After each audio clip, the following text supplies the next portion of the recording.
जय हिंद दोस्तों, स्वागत है आपका आपके अपने परिवार में। तो कैसे हैं आप लोग, बताइए। चलो भाई, गुड इवनिंग भाई, गुड इवनिंग, गुड इवनिंग सभी को। अनूप गोस्वामी, आभा कुमारी, नीतीश कुमार, सोनम यादव, काफ़ी बच्चे लाइव हैं भाई। बहुत शानदार। हाँ, क्लास स्टार्ट हो गई। ठीक है, चलिए, welcome back sir, welcome welcome सभी को भाई। ठीक है, तो आज हम लोग एक बहुत ही प्यारा टॉपिक पढ़ने वाले हैं और उस टॉपिक का नाम है प्रोबेबिलिटी, यानी हिंदी में प्रायिकता। ठीक है, और प्रोबेबिलिटी के बारे में अगर हम बात करें तो पिछले साल ही ये हमारे सिलेबस में इंक्लूड हुआ, पिछले के पिछले साल। और उसके बाद से ये टॉपिक जो है वो काफ़ी ज़्यादा इम्पोर्टेंट हो गया हमारे एसएससी एग्ज़ाम्स को लेकर, खासकर। ठीक है, मेंस में जो इसका वेटेज आया वो काफ़ी ज़्यादा मेरे भाई बढ़ गया यहाँ पे। और जो क्वेश्चंस पूछे जा रहे हैं वो काफ़ी अच्छे लेवल के सवाल पूछे जा रहे हैं। ठीक है, प्रोबेबिलिटी कैसे मेरे भाई टॉपिक है जो हमने 9th क्लास में पढ़ा था, और उसके बाद लगभग हमने इसको पढ़ना छोड़ दिया। जैसे परसेंटेज है, जितना चर्चा में परसेंटेज रहता है, प्रॉफिट लॉस रहता है, या बाकी कोई टॉपिक रहता है। ठीक है, तो प्रोबेबिलिटी उतनी चर्चा में नहीं रहती है मेरे भाई यहाँ पर उतना। ठीक है, लेकिन इसका जो आज के समय में क्वेश्चन आ रहा है यहाँ पे, ठीक है, वो काफ़ी ज़्यादा चर्चा में रह रहा है और वो बच्चों को काफ़ी ज़्यादा परेशान करता है। प्रोबेबिलिटी में हम ऐसा नहीं कर सकते कि हम सीधा सीधा सवालों में जंप कर जाएं, बिल्कुल भी नहीं। प्रोबेबिलिटी को पढ़ने के लिए मेरे भाई हमें उसके पूरे के पूरे यहाँ पर सभी टाइप्स को पढ़ना होगा। सारी बातों को यहाँ पर जो है वो सीखना होगा, समझना होगा, जानना होगा। तो आप लोगों से अनुरोध है कि जितने देर हम पढ़ाएंगे, बड़े प्यार से, बड़े अच्छे तरीके से जो है यहाँ पर सिर्फ और सिर्फ यहाँ प्रोबेबिलिटी की बातें करिएगा। कोई और बात फालतू की मत करिएगा, कोई और यहाँ पर फालतू के कमेंट मत करिएगा, और सारा का सारा फोकस यहाँ रखिएगा। क्योंकि अगर यहाँ पर फोकस नहीं रहा तो यकीन मानिए आप कुछ नहीं सीख पाएंगे और हम कुछ सिखा भी नहीं पाएंगे। ठीक है, बाकी हम बात करते हैं प्रोबेबिलिटी में हम किस तरीके से पढ़ेंगे और क्या क्या पढ़ेंगे। तो प्रोबेबिलिटी में जो है हमारी संभावना जो क्लासेस के होने की है वो कम से कम यहाँ पर जो है 7 से 10 क्लासेस होंगी आपकी। जहाँ तक है 7 से 10 क्लासेस आपकी कंफर्म है। कितनी क्लासेस मेरे भाई होने वाली है। ठीक है, और इसमें हम क्या क्या पढ़ने वाले हैं, प्रायिकता में क्या क्या पढ़ने वाले हैं। तो सबसे पहले जो इसके बेसिक एक तरीके से टर्म्स होते हैं, ठीक है, जो हमें पढ़ना है यहाँ पर वो हम पढ़ेंगे। फिर उसके बाद उनके ऊपर हम लोग क्या करेंगे, तो एग्जाम्पल करेंगे। एग्जाम्पल करने के बाद जो सबसे फेमस यहाँ पर होता है वो हमारा होता है कॉइन का केस। कॉइन में हम पर्टिकुलरली पढ़ेंगे कि जब हम 2 सिक्कों को उछालते हैं तब क्या होगा, जब हम 3 सिक्कों को उछालते हैं तो क्या होगा, या जब हम n सिक्कों को उछालेंगे मेरे भाई तो क्या होगा। फिर उसके बाद कॉइन के बाद हम पढ़ेंगे पर्टिकुलर तरीके से हम डाइस का केस, कि जब हम डाइस को रोल करेंगे तो क्या होगा, जब हम एक डाइस को रोल करेंगे तो क्या होगा, और जब पर्टिकुलरली हम 2 डाइस को रोल करेंगे एक साथ तो हमारा क्या होगा। फिर डाइस के बाद तो हम एग्जाम्पल जो पढ़ेंगे वो यहाँ पर पढ़ेंगे हम कार्ड्स का, ताश के पत्तों का। यहाँ पर कि कार्ड के अंदर टोटल 52 पत्ते होते हैं, तो उन 52 पत्तों में मेरे भाई कहानी यहाँ पर क्या होगी। फिर जब ये कवर कर लेंगे तो फिर उसके बाद हम यहाँ पर बॉल्स के बारे में पढ़ेंगे, गेंद के बारे में। कि जैसे एक टोकरी है, उसके अंदर में लाल, हरा, नीला कई प्रकार की बॉल है, उसमें संभावना क्या होगी लाल आने की, इसमें संभावना क्या होगी पीला आने की, उसमें संभावना क्या होगी हरा आने की, या जो भी है। ठीक है, फिर उसके बाद यहाँ पर जो है हम थोड़ा सा परम्यूटेशन और कॉम्बिनेशन का भी जो है कंसेप्ट जानेंगे। थोड़ा सा यहाँ पर परम्यूटेशन कॉम्बिनेशन के लेक्चर्स या पॉइंट्स को हम जानने वाले हैं कि परम्यूटेशन क्या होता है और कॉम्बिनेशन क्या होता है। ठीक है, उसके बाद यहाँ पर हम कुछ सर्टेन थ्योरम्स भी हम जानने वाले हैं, या कुछ पॉइंट आप कह लीजिए यहाँ पे। और जब हमारा ये ख़त्म हो जाएगा तो लास्ट में यहाँ पर जो है हम कुछ मिसलेनियस सवालों को करेंगे, और उसके बाद पूरी की पूरी प्रोबेबिलिटी को हम कवर अप करते चलेंगे। तो ये प्रोबेबिलिटी में पूरा का पूरा हम आपको इतना पढ़ाने वाले हैं। ठीक है, और इसीलिए मुझे पूरा एक अच्छा खासा यहाँ पर वक्त चाहिए, अच्छा खासा समय चाहिए आपको पूरा का पूरा एक्सप्लेन करने के लिए। तो basic term, example, coin, dice, card, ball, permutation, combination, theorem और कुछ मिसलेनियस के सवाल। प्रोबेबिलिटी का जो आप लोगों का शीट बन रहा है वो काफ़ी एक शानदार बन रहा है, और इस प्रोबेबिलिटी के शीट के अंदर में हम आप लोगों के लिए थ्योरी भी ऐड करेंगे, एग्जाम्पल भी ऐड करेंगे, और फिर उसके बाद मेरे भाई हम क्वेश्चंस भी ऐड करेंगे, ताकि जब भी आप कोई भी पर्टिकुलर एक पॉइंट पढ़ें तो उसके ऊपर उसके एग्जाम्पल को आप बढ़िया तरीके से क्लियर करें। ठीक है, उसके क्वेश्चंस को बढ़िया तरीके से लगाएं, ताकि फॉर फ्यूचर कभी भी आपको कोई भी परेशानी ना हो। ये कंप्लीट वीडियो होगी प्रोबेबिलिटी की, जिसमें आपको सब कुछ पढ़ाया जाएगा और बिल्कुल जीरो लेवल से, शून्य लेवल से हर एक बातों को समझाया जाएगा। तो चलिए आइए शुरू करते हैं यहाँ पर, और हम यहाँ पहला टाइप जानते हैं जो कि हमारा है यहाँ पर बेसिक टर्म्स। यहाँ पे कि यदि हम प्रोबेबिलिटी पढ़ रहे हैं तो उसके अंदर कुछ बेसिक टर्म होता है, जैसे इवेंट हो गया, सैम्पल स्पेस हो गया, फेवरेबल आउटकम हो गए, अनफेवरेबल आउटकम हो गए, ठीक है, एक्सक्लूसिव इवेंट, मतलब काफ़ी सारी बातें इसके अंदर में होती है। तो एक एक करके हम सबसे पहले जानेंगे। तो टर्मिनोलॉजीज इन्वॉल्व यानी शामिल शब्दावली, क्योंकि ये शब्दावली के बारे में अगर आपको ज्ञान नहीं है तो मेरे भाई बड़ी मुश्किल हो जाएगी। तो सबसे पहला यहाँ पर एक शब्द आता है जिसको हम कहते हैं एक्सपेरिमेंट, और हिंदी में कहते हैं प्रयोग। इसके बारे में लिखा गया है कि an activity whose outcome are not known, ठीक है, is an experiment. Every experiment has a few favourable outcome and a few unfavourable outcome. The historic experiment of Thomas Alva Edison had more 1000 unsuccessful attempt before he could made a successful attempt to invent the light bulb. आसान भाषा में अगर हम बात करें तो जैसे मान लीजिए कि हमारे यहाँ पर विवेक जी हैं, ठीक है। अब ये हमारे विवेक जी मान लीजिए कि किसी लड़की से बहुत ज़्यादा बेपनाह प्यार करते हैं और अपने दिल की बात उसको कहना चाहते हैं, लेकिन ये कह नहीं पाते हैं। और ये जब स्कूल में थे, मतलब मान लीजिए 10वीं क्लास में थे, तो उस समय इनको पता था कि अभी 11वीं में हमारा सफ़र अलग हो जाएगा, हम कहीं और पढ़ने चले जाएंगे। तो इन्होंने कहा कि चलो आज फ्रेंडशिप डे है, एक एक्सपेरिमेंट करते हैं, क्यों ना जाके उनसे जो है थोड़ी सी दोस्ती के लिए हाथ बढ़ाते हैं। और इनकी दोस्ती दोस्ती नहीं थी, इनकी दोस्ती अनदर लेवल की दोस्ती थी, जीवन संगनी बनाना चाह रहे थे उन्हें एक तरीके से, ठीक है। तो इन्होंने वहां पे जाके उनको प्रपोजल दिया। प्रपोजल दिया तो यहाँ पर कहानी क्या हो सकती है, या तो हाँ हो सकता है, नहीं तो ना हो सकता है। या तो मेरे भाई कहानी इनके फेवर में आ सकती है, और नहीं तो इनके फेवर में नहीं आ सकती, यानी फेवरेबल हो सकता है या फिर अनफेवरेबल हो सकता है। तो क्या बोलेंगे उसको, एक्सपेरिमेंट बोलेंगे यहाँ पर, कि एक ऐसी एक्टिविटी जिसका मेरे भाई पता ना हो। पता ना होना का मतलब मेरे भाई या तो हाँ भी हो सकता है और या तो ना भी हो सकता है यहाँ पर, यानी उसके आउटकम्स की संभावना पता नहीं है कि वो क्या होगा और क्या नहीं होगा। तो उसे हम बोलते हैं मेरे भाई एक्सपेरिमेंट। यहाँ पे क्या बोलेंगे, एक्सपेरिमेंट बोलेंगे, कि वो फेवरेबल भी हो सकता है और अनफेवरेबल भी हो सकता है।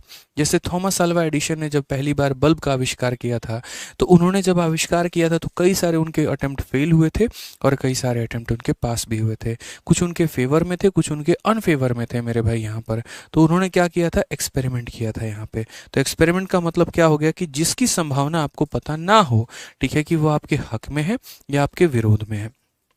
क्लियर है ये बात। तो उसे हम मेरे भाई क्या बोलेंगे, तो उसे हम बोलेंगे एक्सपेरिमेंट। फिर उसके बाद आता है यहाँ पर रैंडम एक्सपेरिमेंट। एक्सपेरिमेंट का एक वैरायटी हो जाता है जिसे हम क्या कहते हैं, रैंडम एक्सपेरिमेंट कहते हैं।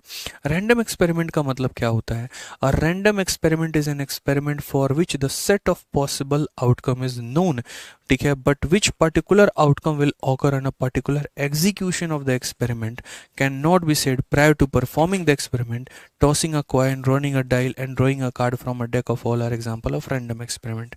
आसान भाषा में करें तो रैंडम एक्सपेरिमेंट का मतलब यहाँ पर ये होता है कि यहाँ ये फिक्स है मेरे भाई कि यही होगा, इसके अलावा कुछ और नहीं होगा। एग्जाम्पल के तौर पे जैसे मानो सिक्के को उछालोगे, या तो हेड आ सकता है या तो टेल आ सकता है कभी, लेकिन उसके अलावा कोई और संभावना नहीं हो सकती है।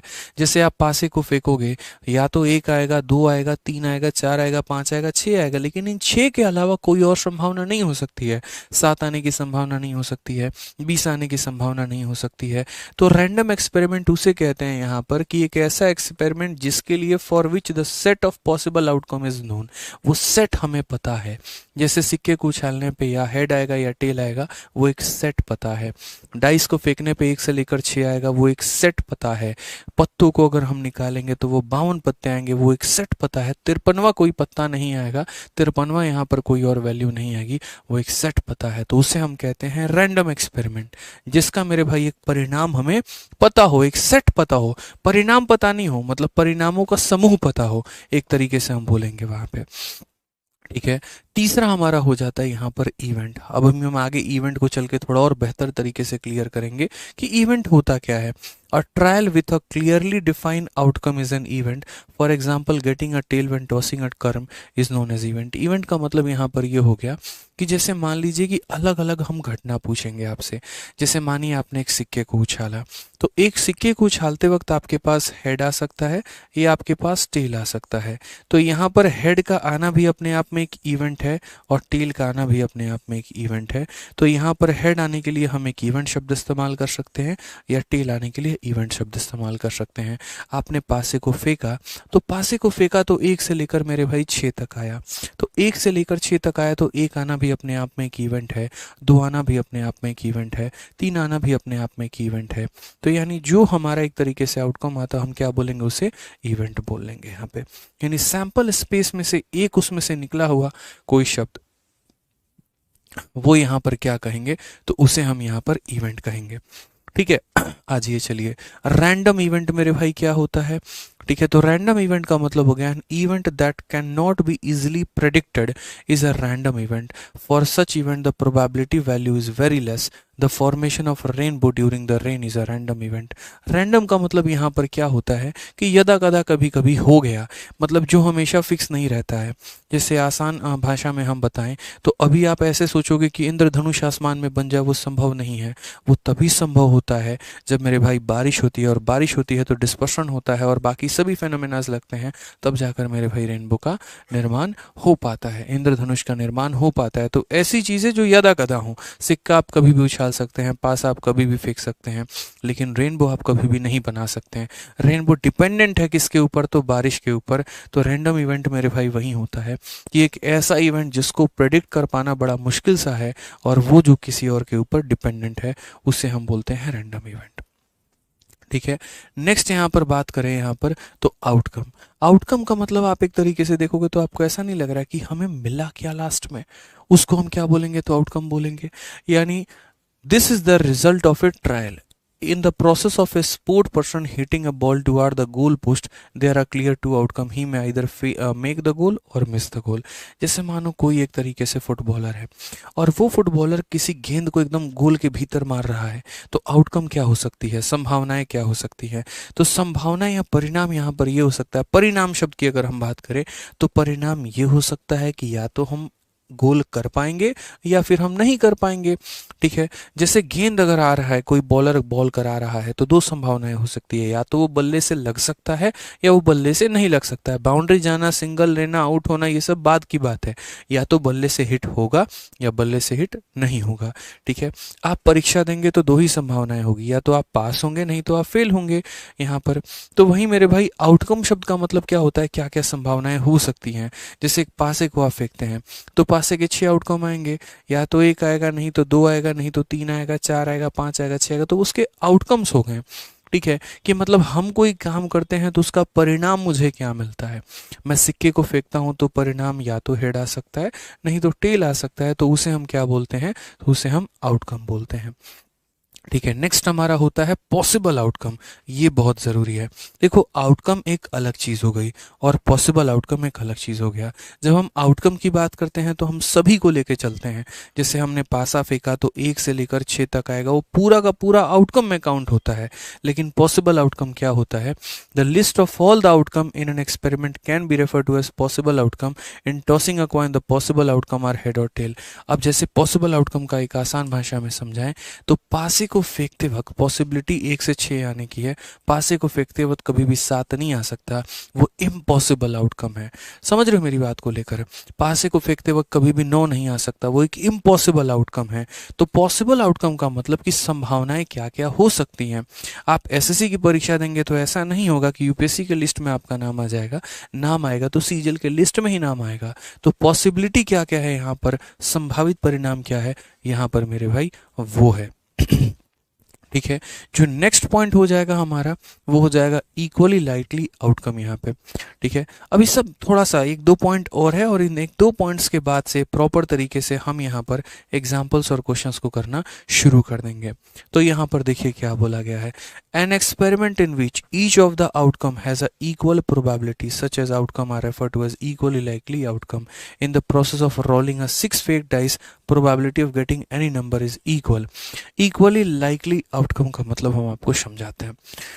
इक्वली लाइकली आउटकम का मतलब यहाँ पर यह होता है कि कभी भी कोई भी ऐसी नहीं है कि संभावना किसी के आने की ज़्यादा हो। जैसे मान लीजिए कि जब आप पासे को फेंकते हैं तो पासे को फेंकते हैं तो जितनी संभावना एक आने की है उतनी ही संभावना दो आने की है, उतनी ही संभावना तीन आने की है। जब आप सिक्के को उछालते हैं तो मेरे भाई यहाँ पर जितनी संभावना हेड आने की है उतनी ही संभावना यहाँ पर जो है वो टेल आने की है, यानी 50-50% है। ऐसा नहीं है कि सिक्के को फेंकता हूँ यहाँ पर तो हेड ज़्यादा बार आने की संभावना है, टेल ज़्यादा कम आने की संभावना है। ठीक है, तो यानी जब तक मैच स्टार्ट नहीं हुआ रहता है तब तक यहाँ पर क्या रहता है, इक्वली लाइकली इवेंट रहता है कि या तो ये टीम जीतेगी नहीं तो ये टीम जीतेगी।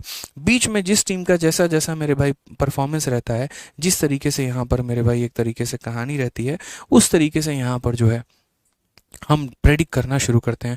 शुभम मेरे भाई चुपचाप पढ़ना शुरू करो, यहाँ पे फालतू के सवाल मत करो। तुम्हारे हर बार कोई ना कोई सवाल यहाँ पे रहता है, फिर वो ज़्यादा डिस्टर्ब करता है। भाई सीधा ब्लॉक मार दिए जाओगे अगर शांति से तुमने पढ़ाई नहीं की तो। सारे बच्चे बहुत अच्छे तरीके से पढ़ाई कर रहे हैं, बहुत अच्छा भी लग रहा है, सिवाय मेरे भाई अकेले तुम्हारे। यहाँ पे जाना नेता बने बैठे हो तो फिर ब्लॉक मार दिए जाओगे, फिर रोते गाते रहना, आईडी एक्टिवेट नहीं होगी। यहाँ पे पढ़ लो मेरे भाई, ठीक है। आ जाओ।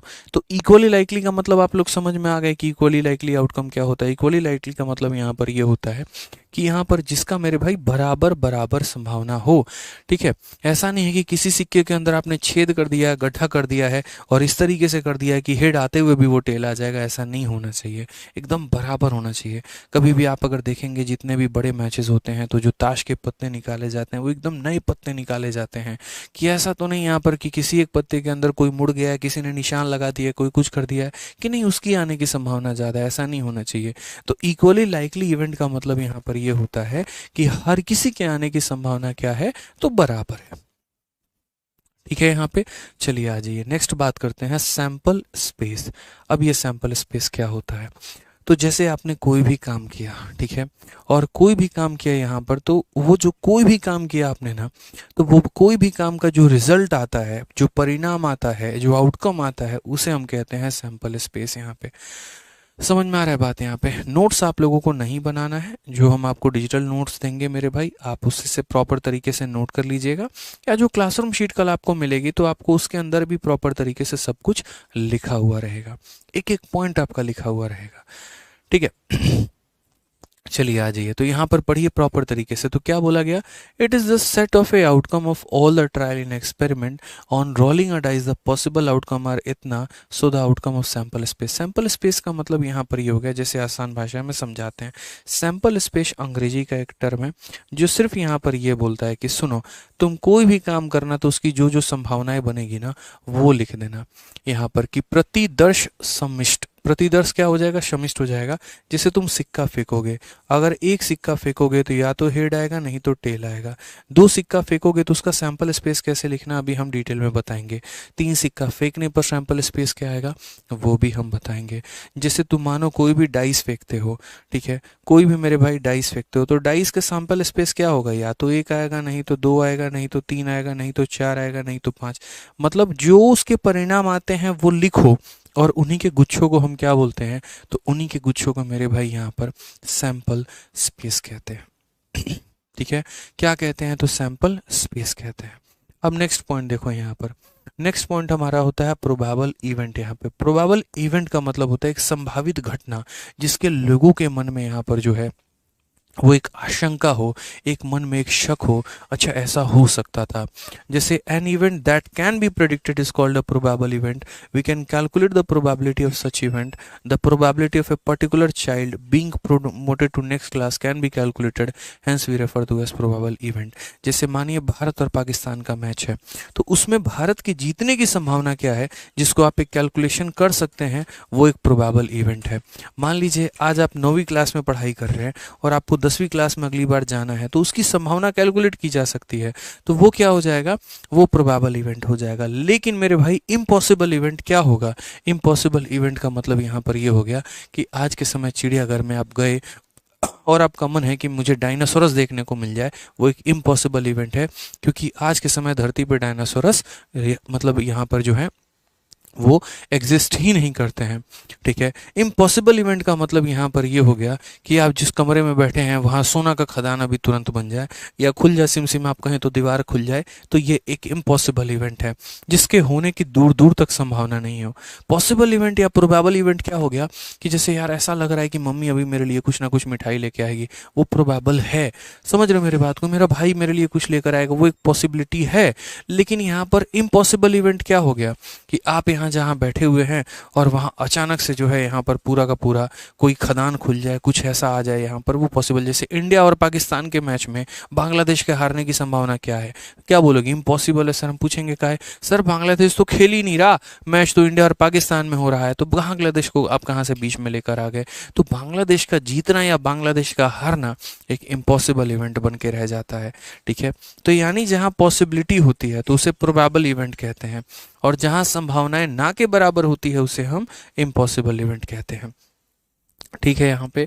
तो अब आ जाइए, चलिए अब मेन टर्म हम यहाँ पढ़ते हैं प्रोबेबिलिटी, प्रायिकता की। भैया देखो, प्रोबेबिलिटी के तो सारे अंग तुमने पढ़ लिए, अब मेन इसकी अपनी खुद की परिभाषा पर भी आ जाओ। जो ये मूल क्या कहता है, ये खुद से क्या कहता है यहाँ पर, ठीक है, उसके ऊपर भी मेरे भाई यहाँ पर आ जाओ। ठीक है, तो probability is the measure of likelihood of A occurrence of N event that is out of all the possibilities arising out of a certain random experiment. The chances of a favorable outcome is measured in term of probability. मतलब ये सारे हम एक तरीके से अंग्रेजी भाषा और इतना लंबा चौड़ा डेफिनेशन को एक तरीके से आसान भाषा में कहें तो जैसे मान लीजिए कि आए दिन आप लोगों का प्रोबेबिलिटी रहता है, पता नहीं आज क्लास होगी कि नहीं होगी, तो यहाँ पर ये क्या होगा, प्रोबेबिलिटी आप गेस करते हैं, पता नहीं मैं पेपर दूंगा तो मैं पास होऊंगा कि नहीं होऊंगा, पता नहीं आगे चल के हम इनकम टैक्स इंस्पेक्टर बनेंगे या नहीं बनेंगे मेरे भाई, पता नहीं उसको मैंने फ़ोन किया है वो मिलने आएगी कि नहीं आएगी यहाँ पे। तो जो हमेशा मन में एक तरीके से आप टटोलते रहते हैं अपने आप को, पता नहीं ये होगा कि नहीं होगा, पता नहीं वो होगा कि नहीं होगा, उसी को प्रोबेबिलिटी कहते हैं। जहाँ पर एक फिक्स संभावनाएं होती हैं कि ये होगा, उसमें से आपको गेस करना होता है कि यहाँ पर या तो ये नहीं तो ये। कहने का मतलब कि जैसे सिक्का है, सिक्का उछालने पे फिक्स होता है, या तो हेड आता है नहीं तो टेल आता है। ठीक है, तो यानी उसका एक तरीके से फिक्स हो गया वैल्यू यहाँ पर कि आपके सर्टेन रैंडम एक्सपेरिमेंट होंगे और उसके अंदर में यहाँ पर कुछ संभावनाएं हो सकती हैं, या तो हेड आने की नहीं तो टेल आने की। तो मे बी और मे नॉट बी वाली कहानी हो गई, तो उसी को हम क्या कहते हैं, प्रोबेबिलिटी कहते हैं। और इसीलिए किसी भी संख्या का probability of any event, probability of any event को हम किस चीज़ से दर्शाते हैं, तो m अपॉन n से दर्शाते हैं। n का मतलब यहाँ पर हो जाता है टोटल एक्सपेरिमेंट, आप कह सकते हैं कि हमने जितने एक्सपेरिमेंट किए हैं वो यहाँ पर क्या है, और m का मतलब यहाँ पर फेवरेबल आउटकम आप कह सकते हैं कि hence if in an experiment there are n occurrence out of which m occurrence are favorable to a particular event, then the probability of event is denoted by इतना। जैसे मानो अगर मैंने कोई सिक्का फेंका तो दो ही कहानी पॉसिबल है, या तो हेड आएगा और नहीं तो टेल आएगा। तो मैं अगर कल के दिन यहाँ पर चाहूँ कि यार हेड आने की संभावना क्या है, तो मैं यहाँ पर बोलूँगा कि भाई जितने टोटल पॉसिबिलिटी है उसको नीचे लिखो, तो पॉसिबिलिटी टोटल कितनी है, तो 2 है, और हेड आने की पॉसिबिलिटी क्या है, तो 1 है, यानी 1/2। कल के दिन मैं यहाँ पर बोलूँ टेल आने की संभावना क्या है, तो बोलोगे सर देखो टोटल संभावनाएं कितनी है, टोटल संभावनाएं 2 हैं, उसमें टेल आने की संभावना 1 है। कल के दिन मान लीजिए मैंने कोई पासा फेंका और पासा फेंकते वक्त यहाँ पर ये रिजल्ट आने की संभावना है, यानी कुल मिला के 6 प्रकार के रिजल्ट आने की संभावना है। इसमें अगर मैं आपसे यहाँ पर ये पूछूं कि बताओ 1 आने की संभावना कितनी होगी, तो 1 आने की संभावना सिर्फ 1 है, कितने लोगों में मेरे भाई, तो 6 लोगों में। मैं यहाँ पूछूं 2 आने की संभावना कितनी है, तो 2 सिर्फ एक ही बार आ सकता है, यानी 1/6 हो जाएगा। मैं अगर आपको पूछूं 5 आने की संभावना कितनी है, तो 5 मेरे भाई सिर्फ एक ही बार आ सकता है, 6 बार में मात्र एक ही बार आ सकता है, तो एक बार आ सकता है कितने में, 6 में।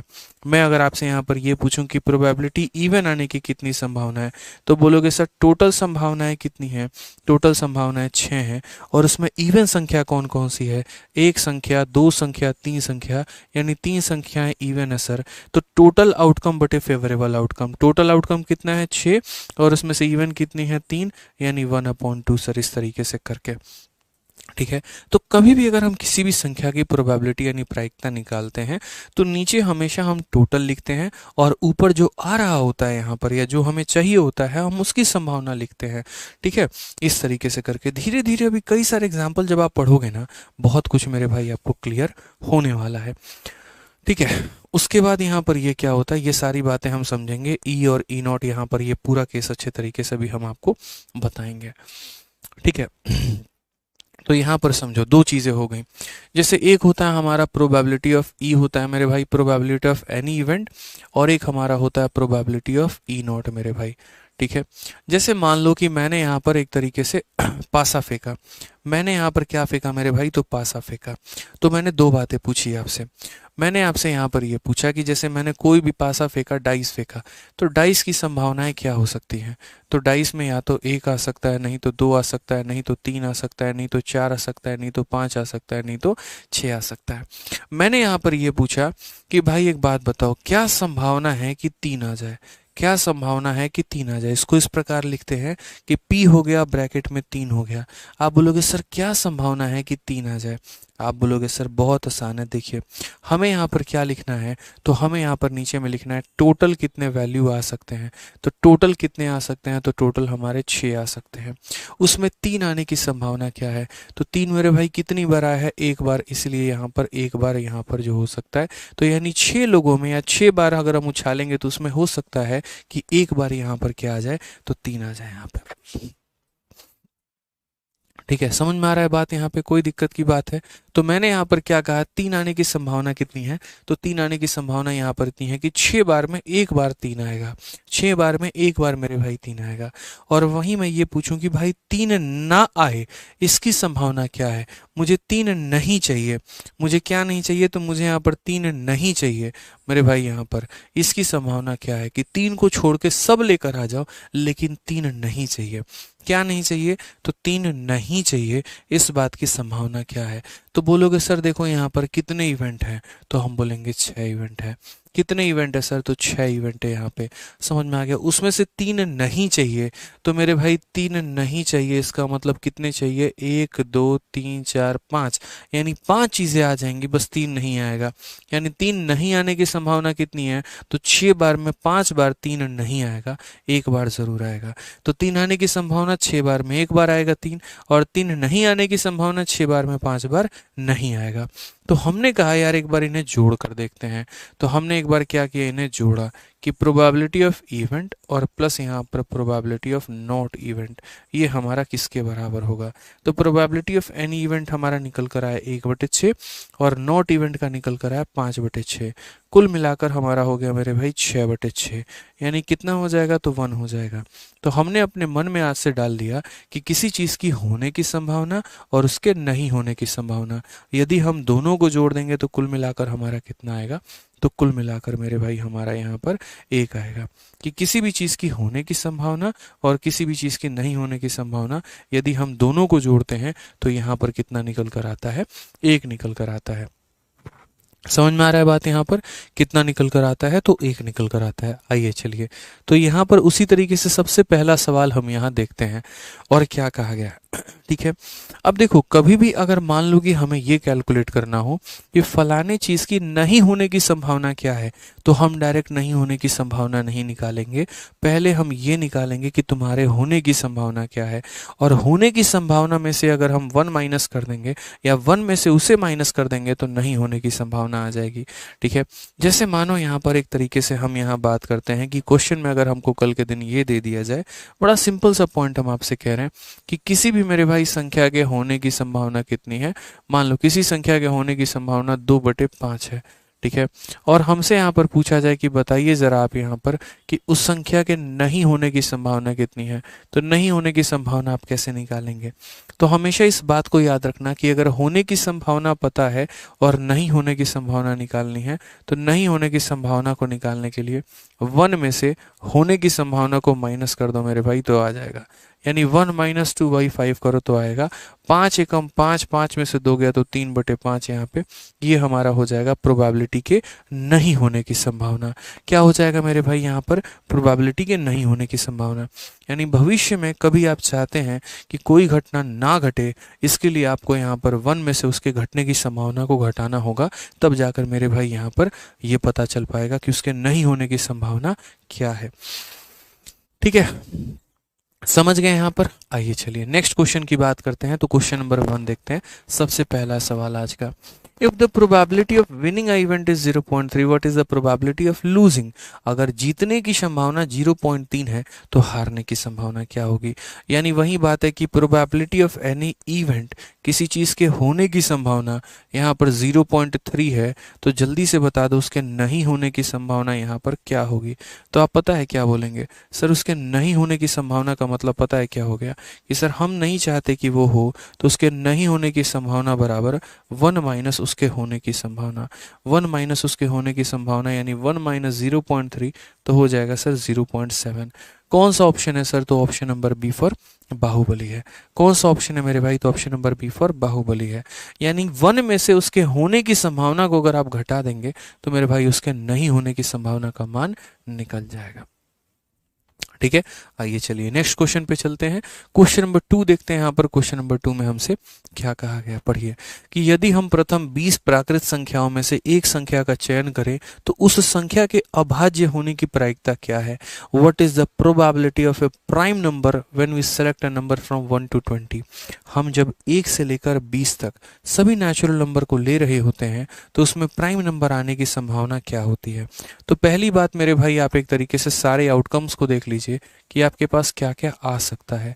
ठीक है, यहाँ पर तो आप बोलेंगे सर 1 हो सकता है, 2 हो सकता है, 3 हो सकता है, 4 हो सकता है, 5 हो सकता है, 6, 7, 8, 9, 10, फिर उसके बाद 11 हो सकता है, 12, 13, 14, 15 हो गया मेरे भाई, 16 हो गया, 17 हो गया, 18 हो गया, 19 हो गया और 20 हो गया सर। यानी जब हम 1 से 20 तक लेंगे तो यही हमारे पास एक तरीके से जो है वो संभावनाएं व्यक्त हो सकती हैं। इसमें मुझे कौन कौन सा चूज करना है, कौन कौन सा पिकअप करना है? तो बोलोगे when we select a number, हमें यहाँ पर चाहिए क्या नंबर? तो प्राइम नंबर चाहिए मेरे भाई, एक ऐसी संख्या जो अभाज्य हो, जो किसी से ना कटे। तो यहाँ पर क्या 2 प्राइम नंबर है? तो बिल्कुल 1 is neither prime nor composite. 1 ना प्राइम है ना कंपोजिट है, तो हम 2 को ले सकते हैं, हम 3 को ले सकते हैं, हम 5 को ले सकते हैं, 7 को ले सकते हैं, 11 को ले सकते हैं, 13 को ले सकते हैं और मेरे भाई 17 को ले सकते हैं और 19 को ले सकते हैं। यानी जो हम प्रोबेबिलिटी चाह रहे हैं वो क्या चाह रहे हैं कि संख्या मेरे भाई क्या हो? तो प्राइम हो। और कहाँ से कहाँ तक? तो 1 से लेकर 20 तक मेरे भाई।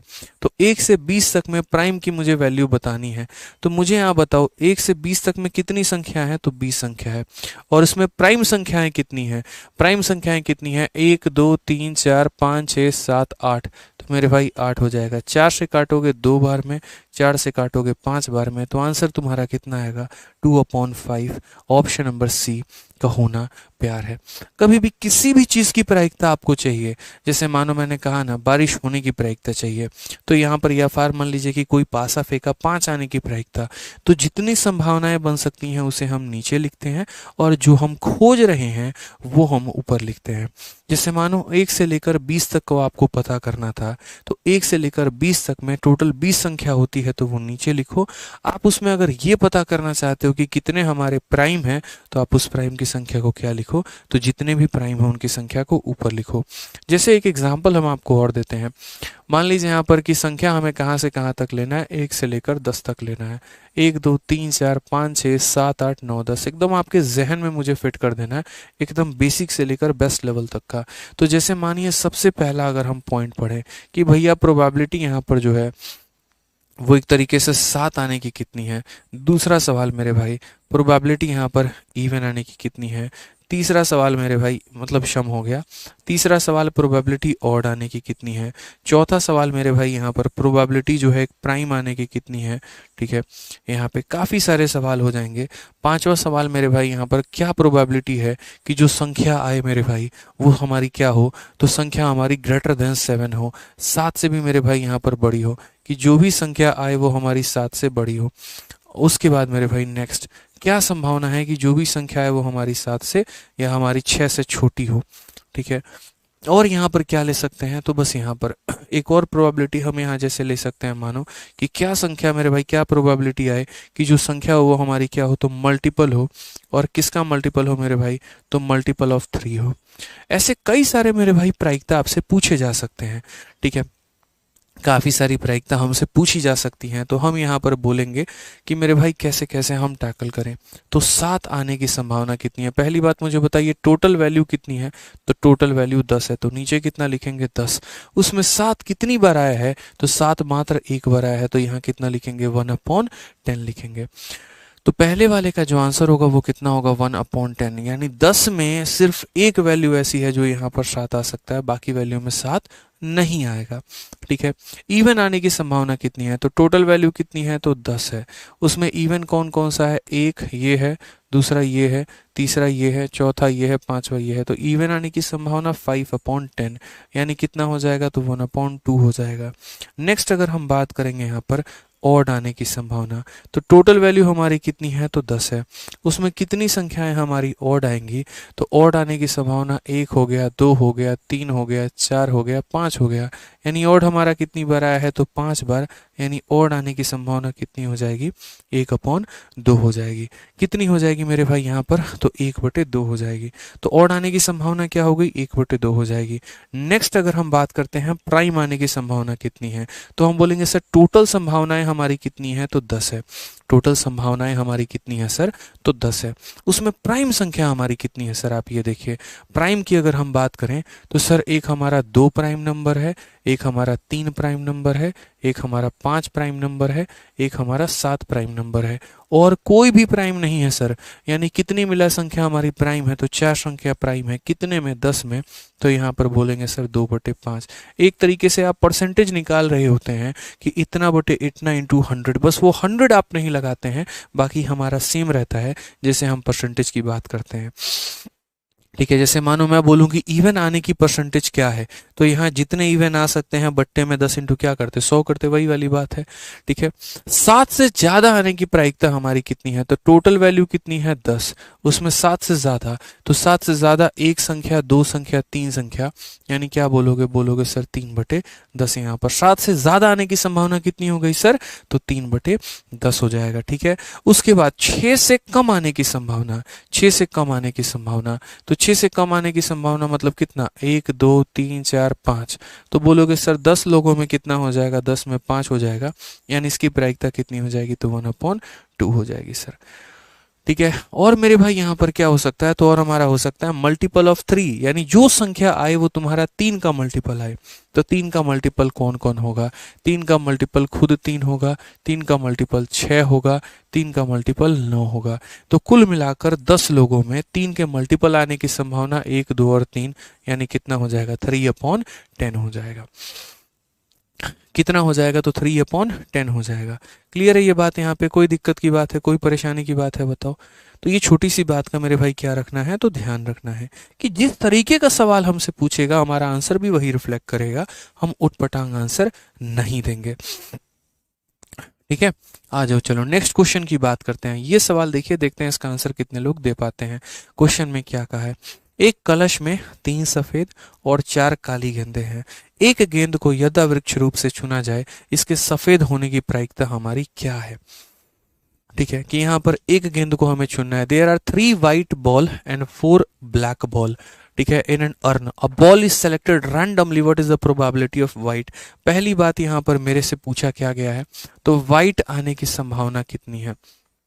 तो मैंने कहा कि भैया नीचे क्या लिखते हो, तो टोटल लिखते हो, तो नीचे मेरे भाई टोटल लिखना है, यानी 3 और प्लस 4, यानी टोटल कितना हो जाएगा, तो 7 हो जाएगा। उसमें तुम्हें क्या चाहिए, तो उसमें मेरे भाई चाहिए यहाँ पर व्हाइट, और व्हाइट हमारे कितने हैं, तो व्हाइट हमारे 3 हैं, तो आंसर कितना हो जाएगा, 3/7। यहाँ पर कभी भी पूरे सवाल में ये नहीं बोला है एक गेंद आने की संभावना कितनी है, 2 गेंद आने की संभावना कितनी है, सिर्फ इतना बोला गया व्हाइट आने की संभावना कितनी है। भाई 2 तरह के क्वेश्चन बनते हैं। पहला क्वेश्चन यहाँ पर ये बनता है व्हाइट आने की संभावना कितनी है, और दूसरा क्वेश्चन ये ये बनता है एक बार वाइट आने की संभावना कितनी है, दो गेंदें उठाई दोनों के वाइट आने की संभावना कितनी है, तीन उठाई तीनों के वाइट आने की संभावना कितनी है। अब जब आप एक गेंद उठाते हो या दो गेंद उठाते हो या तीन गेंद उठाते हो, एक तरीके से मेरे भाई यहाँ पर जो है वो कॉम्बिनेशन बन जाता है, उसको हम अलग से पढ़ेंगे। जैसे मानो किसी व्यक्ति ने कहा कि एक झोले के अंदर, एक थैले के अंदर 7 गेंदें रखी हुई हैं। मैंने यहाँ पर क्या किया, मैंने यहाँ पर एक ही बार 7 लोगों को कहा उसके अंदर हाथ लगाओ, ठीक है। 7 गेंदें रखी हुई, मैंने कहा 4 लोगों को उसके अंदर हाथ लगाओ, तो क्या संभावना है कि 2 लोगों के हाथ में व्हाइट बॉल आएगा और 5 लोगों के हाथ में ब्लैक आएगा। या माने जैसे मानो 5 लोगों को मैंने कहा आप उसके अंदर हाथ लगाइए, तो क्या संभावना है कि 2 के हाथ में व्हाइट होगा, 3 के हाथ में ब्लैक। अब ये कॉम्बिनेशन हो गया, इसको हम लोग अलग से पढ़ेंगे। कॉम्बिनेशन का मतलब पता है क्या होता है, इच्छा प्रकट करना, हमारी इच्छा के अनुसार चीजें चले।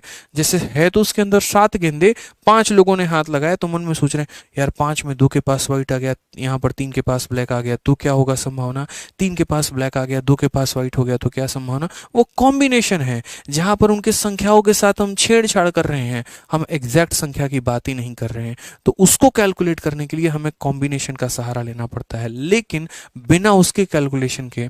जैसे मानो नॉर्मल ऐसा अगर हम आपको बोलें कि एक मेरे भाई ऐसा मेरे पास बैग है और इस बैग के अंदर मेरे भाई क्या है, तो इस बैग के अंदर यहाँ पर जो है वो 3 लाल गेंदे हैं, 4 मेरे भाई यहाँ पर नीली गेंदे हैं, ठीक है, 5 यहाँ पर एक तरीके से ब्लैक बॉल है, ठीक है। मेरा सिंपल सा यहाँ पर सवाल है, सवाल नंबर यहाँ पर 1 कि यहाँ पर जो है रेड आने की संभावना कितनी है, सिर्फ और सिर्फ रेड आने की संभावना कितनी है। सवाल नंबर मेरे भाई 2 यहाँ पर इसके अंदर ब्लू आने की संभावना कितनी है। सवाल नंबर यहाँ पर 3 हो जाएगा कि इसके अंदर यहाँ पर ब्लैक आने की संभावना कितनी है। मैंने बिल्कुल भी इस बात को जाहिर नहीं किया कि यहाँ पर जो रेड आएगा, ब्लैक आएगा, न्यू आएगा, क्या होगा क्या नहीं होगा, कोई फर्क नहीं पड़ता है, ठीक है। बस मेरे भाई यहाँ पर इतना ही कहानी है कि लाल आने की संभावना कितनी है। तो लाल आने की संभावना टोटल गेंदों की कितनी है, 5 4 9 3 12, तो टोटल गेंदे कितने हैं, तो 12, उसमें लाल हमारे कितने हैं, तो 3, तो इसका आंसर हो जाएगा 3/12 यानी 1/4 यहाँ पे, ठीक है। नीला आने का संभावना कितना है, तो टोटल संभावना कितना है, 5 4 9 3 12 यानी 12 हो गया। उसमें नीला मतलब यहाँ कितना हो जाएगा, 4, तो ये आंसर हमारा हो जाएगा 1/3 यहाँ पे। ब्लैक की अगर हम बात करते हैं, टोटल यहाँ पर गेंदे कितनी है, 12, और इसमें ब्लैक हमारा कितना है, 5, यानी इसकी संभावना कितनी है, 5/12। मैंने कहीं पर अभी भी एक शब्द भी यहाँ नहीं कहा कि यहाँ 3 गेंदें उठाई है, 2 गेंदें उठाई है, उसमें 1 लाल बाकी 2 ब्लैक, ये क्या संभावना रहेगा, ऐसा कहीं पर भी अभी सिर्फ मैंने नहीं कहा। जैसे आप लोग जनरली पासे के बारे में पढ़ते हो, आप लोग एक तरीके से ये पढ़ते हो कि कुल मिलाकर 52 कार्ड होते हैं, और ये 52 कार्ड में मेरे भाई यहाँ पर जो है, ठीक है, सिर्फ इतना मैं बोलूंगा कि 26 कार्ड जो होते हैं वो क्या होते हैं, रेड होते हैं, और यहाँ पर 26 कार्ड जो होते हैं वो मेरे भाई क्या होते हैं, तो ब्लैक होते हैं। फिर यहाँ 26 में भी 13 और 13 का विभाजन होता है, इस 26 में भी 13 और 13 का विभाजन होता है। उस 13 में मेरे भाई 1 से लेकर 10 तक संख्या आपने रह गई, एक्का रह गया, जैक क्वीन फलाना फलाना जो भी है वो सारे रहते हैं, मैं उनके बारे में पूछ ही नहीं रहा। मेरा सिर्फ एक सवाल है यहाँ पर कि यदि हम एक पत्ते को फेंटते हैं तो यहाँ पर मेरे भाई लाल आने की संभावना क्या है, और या फिर मेरे भाई काला आने की संभावना क्या है। अब आप बोलोगे सर देखो पूरे पत्ते यहाँ पर कितने हैं, तो पूरे 52 पत्ते हैं, उसमें यहाँ पर लाल निकाल रहे हो तो लाल की संभावना कितनी है, 26, यानी सर यहाँ पर संभावना कितनी है, तो 1/2 की है।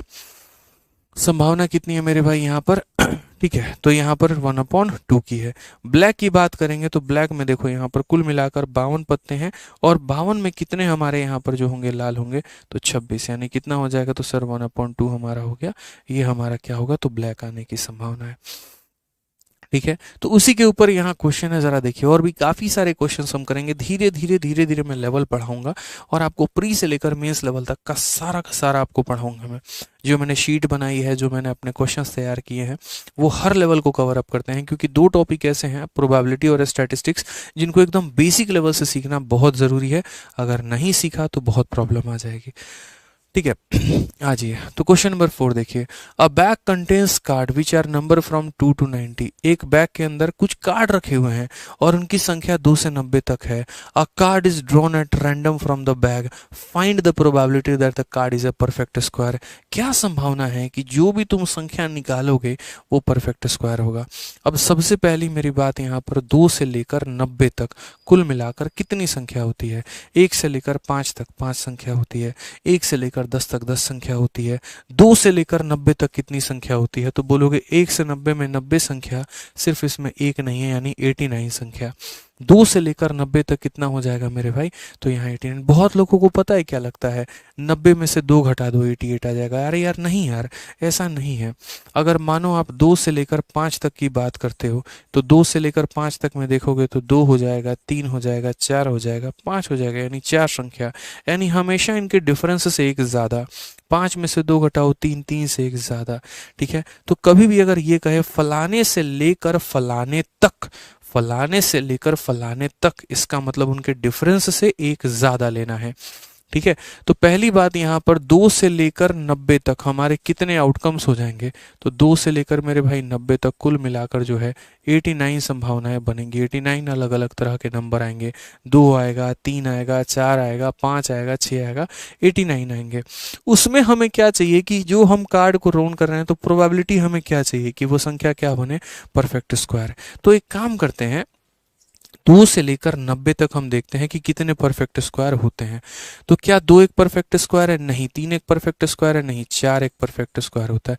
2 का स्क्वायर 4, 3 का स्क्वायर 9, 4 का स्क्वायर 16, 5 का स्क्वायर 25, 6 का स्क्वायर 36, 7 का स्क्वायर 49, 8 का स्क्वायर 64, 9 का स्क्वायर 81 और 10 का स्क्वायर 100।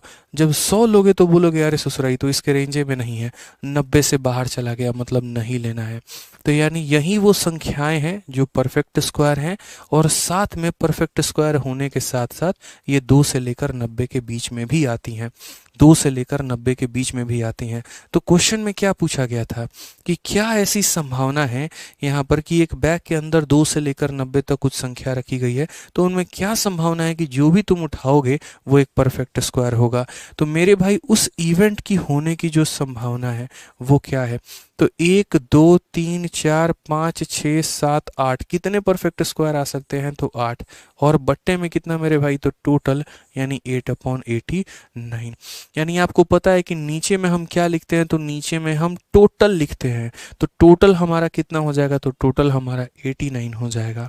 और उसमें कितने प्रकार के परफेक्ट स्क्वायर बन सकते हैं, तो 8 प्रकार के, यानी 8/89 हो जाएगा।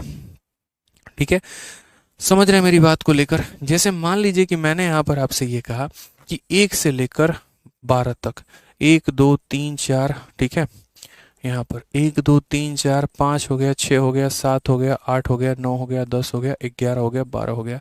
इसमें पहली बात क्या संभावना है कि जो संख्या है मेरे भाई वो स्क्वायर हो जाए। क्या संभावना है मेरे भाई की जो संख्या है यहाँ पर वो क्यूब हो जाए। अब आप यहाँ बोलोगे सर देखो सारी खेल संभावनाएं के ऊपर ही तो है, क्या प्रायिकता है, क्या प्रायिकता है। तो बोलोगे सर जैसे स्क्वायर निकालना है तो टोटल आपने कितनी संख्या ली है, 12, तो 12 ले लिया।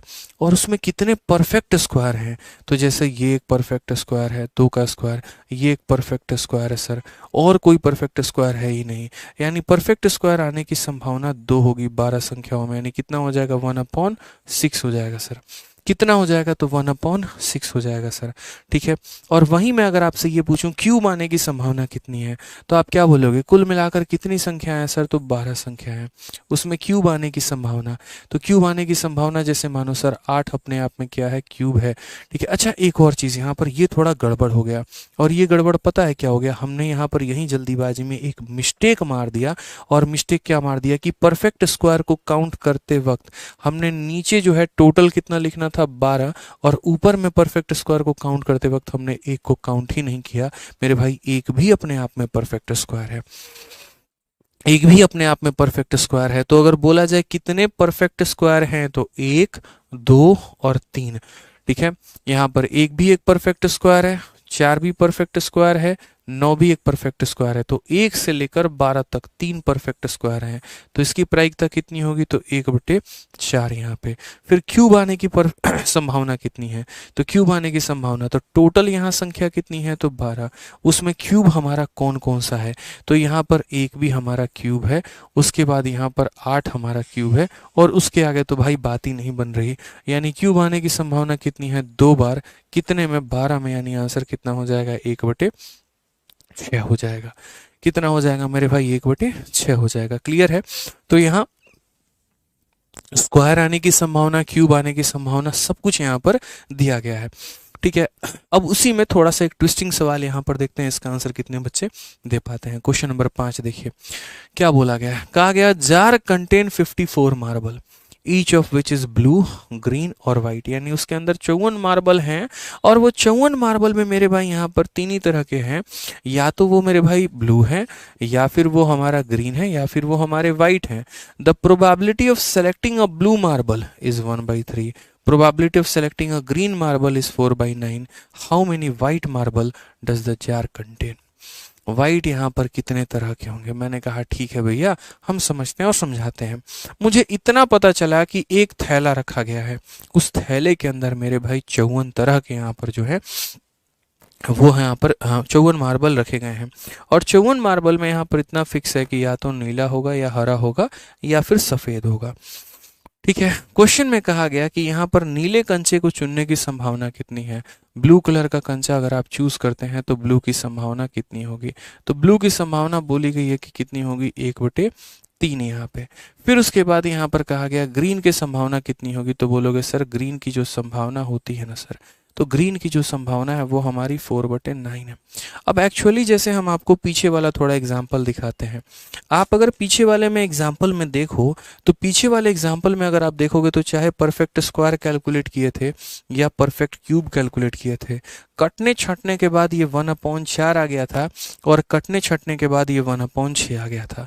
अगर मैं पीछे वाले क्वेश्चन में ही अगर आपसे सिर्फ इतना जानने की इच्छुक रखता मैं, या इतने की इच्छा रखता मेरे भाई यहाँ पर, कि जैसे मानो कितने परफेक्ट स्क्वायर हैं, तो आप यहाँ पर क्या कहते सर ये 4 मत लो, फिर यहाँ कितनी संख्या ली है, 12, तो इस 4 को 12 बनाओ।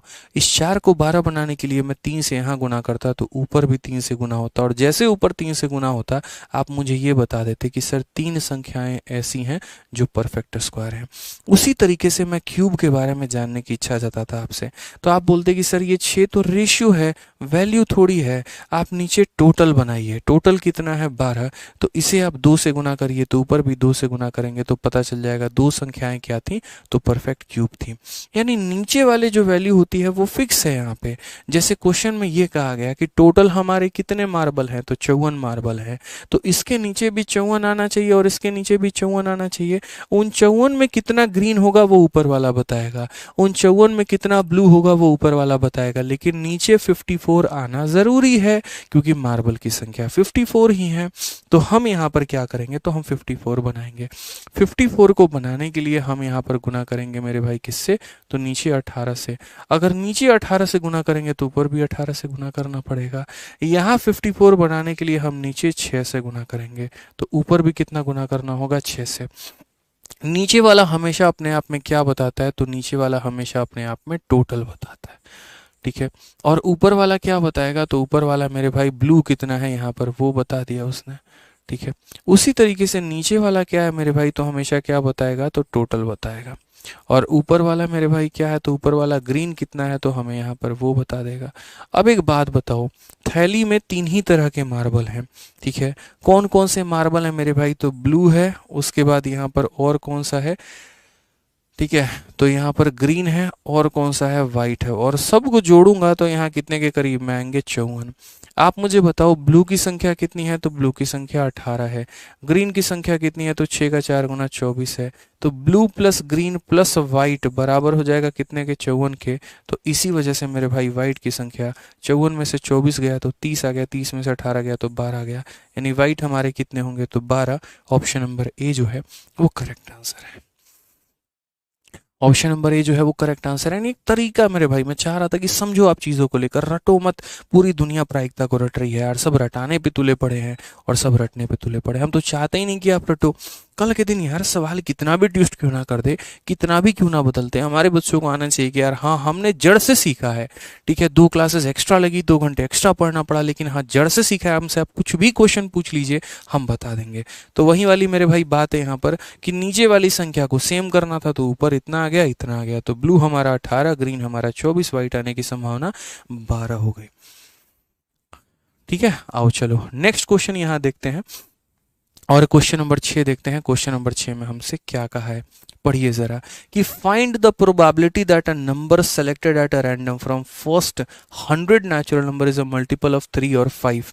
यानी अगर मान लीजिए कि हम 1 से लेकर 100 तक जितनी भी संख्या लेते हैं, तो प्रायिकता ज्ञात करिए कि पहली 100 प्राकृत संख्याओं में यहाँ पर यदा वृक्ष मतलब यादृच्छिक, मतलब पता नहीं क्या यादृच्छिक है, यादृच्छिक रूप से चुनी गई संख्या 3 या 5 की गुणनखंड है। तो मेरे भाई पहले तो यहाँ पर मुझे जो है पहले हमारे टोटल संख्याओं की संख्या कितनी हो गई, 100 हो गई। उसमें जो ये पता करना होगा कि यहाँ पर जैसे होता नहीं है नंबर सिस्टम में हम पढ़ते हैं कि 1 से लेकर 100 तक ऐसी कितनी संख्या है जो या तो 3 से कटती है या फिर 5 से कटती है। समझ रहे हो मेरी बातों को लेकर? तो पहले हम लोग नंबर सिस्टम में वो पता करते थे, तो वो हम यहाँ भी पता करेंगे।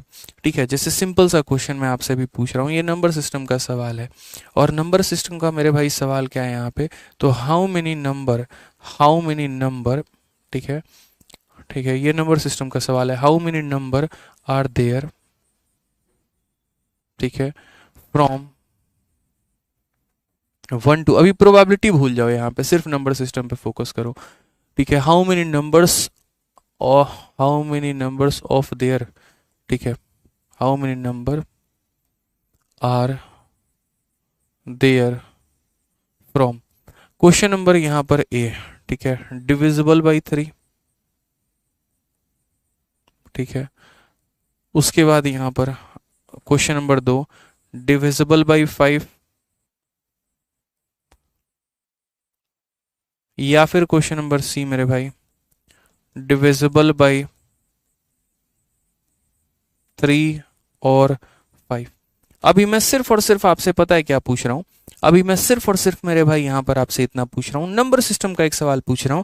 एक पल के लिए आप यूं समझ लीजिए कि आप शिमला से मेरे भाई केरला में चले गए, एकदम ठंडी से गर्मी वाले सिचुएशन में आ गए, अपने आप को प्रेडिक्ट करिए यहाँ पर।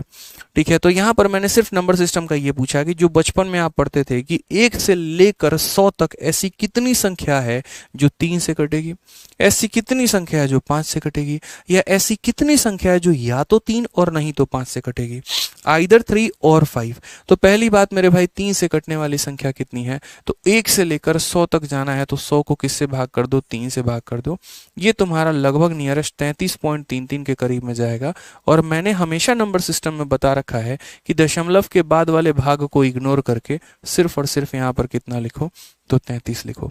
कभी भी आपको 1 से लेकर 20 तक, 1 से लेकर 50 तक, 1 से लेकर 100 तक, 1 से लेकर दुनिया जहान तक पता करना हो, तो उस आखिरी संख्या को उससे भाग करो जिसके बारे में पता करना चाहते हो। अगर ये पता करना चाहते हो कि 3 से कितनी संख्या कटेगी, तो उसको 3 से भाग करो। जैसे अब यहाँ ये पता करना चाहते हो कि कितनी ऐसी संख्या है जो 5 से कटेगी, तो मेरे भाई यहाँ पर 100 को किससे पता भाग करो, तो 5 से, यानी कितनी संख्या हो जाएगी, तो 20। तो 1 से लेकर 100 तक ऐसी कितनी संख्या है जो 3 से कटेगी, तो 33 संख्या। 1 से लेकर 100 तक ऐसी कितनी संख्या है जो 5 से कटेगी, तो 20 संख्या।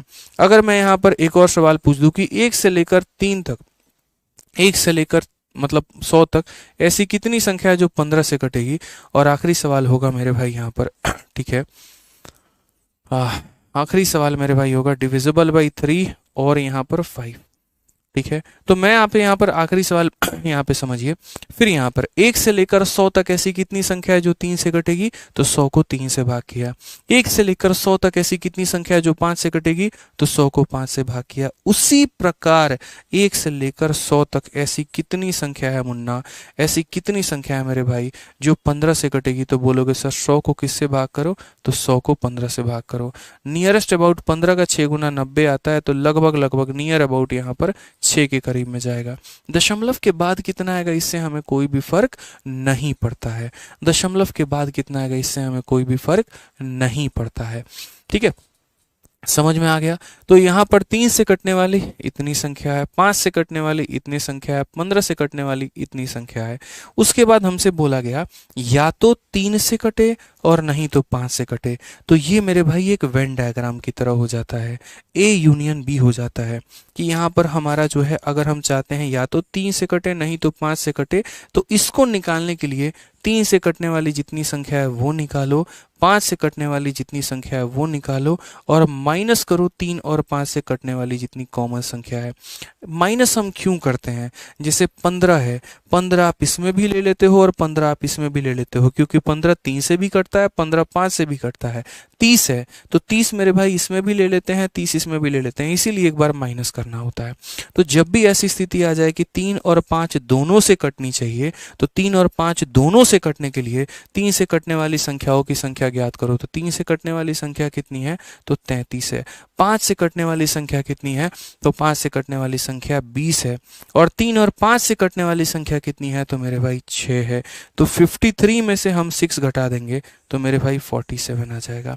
यानी 1 से लेकर 100 तक, 1 से लेकर 100 तक, 1 से लेकर 100 तक मात्र 47 संख्या ऐसी है जो या तो 3 से कटती है या फिर मेरे भाई 5 से कटती है।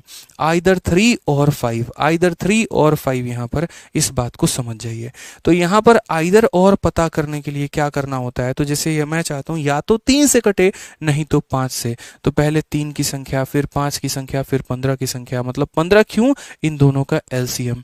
15 क्यों? तो 15 इन दोनों का क्या होता है? तो एलसीएम होता है। ठीक है, तो 3 पता किया, 5 पता किया, उनका एलसीएम घटा दिया, यानी 47 संख्या। तो पहली बात यहाँ पर मुझे ये पता चलना चाहिए कि 3 और 5 से कटने वाली संख्या कितनी है? तो 47 संख्या है। अब यहाँ पर इस क्वेश्चन में हम जरा आते हैं। तो क्वेश्चन में क्या बोला गया? तो find the probability that the number selected from the first 100 number is a multiple of 3 और 5। यानी मुझे क्या पता करना है? तो प्रोबेबिलिटी पता करनी है कि वो मेरे भाई मल्टीपल होगा, और मल्टीपल होगा तो किसका होगा? तो मल्टीपल होगा 3 का या फिर मेरे भाई 5 का। तो नीचे हम क्या लिखते हैं? टोटल। टोटल कितनी संख्या है? तो टोटल 100 संख्या है, और उसमें या तो 3 से कटे या फिर मेरे भाई 5 से कटे। तो या तो 3 से कटे और या फिर 5 से कटे। तो 3 और 5 से मेरे भाई कितनी संख्या है? तो 47 है। तो आंसर कितना होगा? 47/100। कौन सा ऑप्शन है? तो ऑप्शन नंबर बी जो है वो करेक्ट आंसर है। एक अमीषा पटेल यहाँ पर ये पूछती हैं कि सर ये 6 कैसे आए? देखो भाई, क्या होता है कि वेन डायग्राम जैसे तुम बनाते हो, तो वेन डायग्राम में ये सर्कल हो गया जो 3 से कटने वाली संख्या के बारे में बताता है, ये हो गया जो 5 से कटने वाली संख्या के बारे में बताता है, और जो बीच वाली होती है ना, वो यहाँ पर दोनों से कटने वाले के बारे में बताता है। इसीलिए वेन डायग्राम में जब भी आप number of A union B लिखते हैं, तो आप यहाँ पर क्या लिखते हैं? तो पूरा नंबर ऑफ ए लिखते हैं। ठीक है, उसके बाद यहाँ पर क्या लिखते हैं? तो नंबर ऑफ पूरा का पूरा बी लिखते हैं, और उसमें से क्या करते हैं? तो उसमें से मेरे भाई ये वाला टर्म जो है आप यहाँ माइनस कर देते हैं एक बार। क्यों? क्योंकि 2 बार मेरे भाई ये आ चुका है।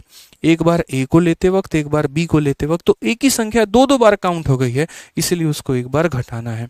ठीक है, जैसे 15 है, 15 मेरे भाई 3 के भी पहाड़े में आ गया, 15 5 के भी पहाड़े में आ गया। तो जब मैंने इसको जोड़ा, 15 यहाँ भी काउंट हो गया, 15 यहाँ भी काउंट हो गया। तो मुझे वो सभी संख्याएं घटानी है जो उनका एलसीएम है। इनका एलसीएम कौन है? यानी 15 का मल्टीपल है। जैसे 15 हो गया, 30 हो गया, 45 हो गया, 60 हो गया, 75 हो गया, 90 हो गया। तो वही वो 6 संख्याएं थी जो इधर भी आई थी और इधर भी आई थी, तो उसे हमने माइनस किया। ठीक है, समझ में आ गया बात? तो यहाँ पर क्या होता है, जब भी ऐसा बोले तो जो आने की संभावना है उसको ऊपर और बट्टे में क्या लिखेंगे? टोटल लिखेंगे। तो ये हमारा करेक्ट आंसर हो जाएगा। तो ये 6 एग्जाम्पल थे जो बेसिक प्रॉपर्टी के ऊपर थे, जो हमें सीखना था।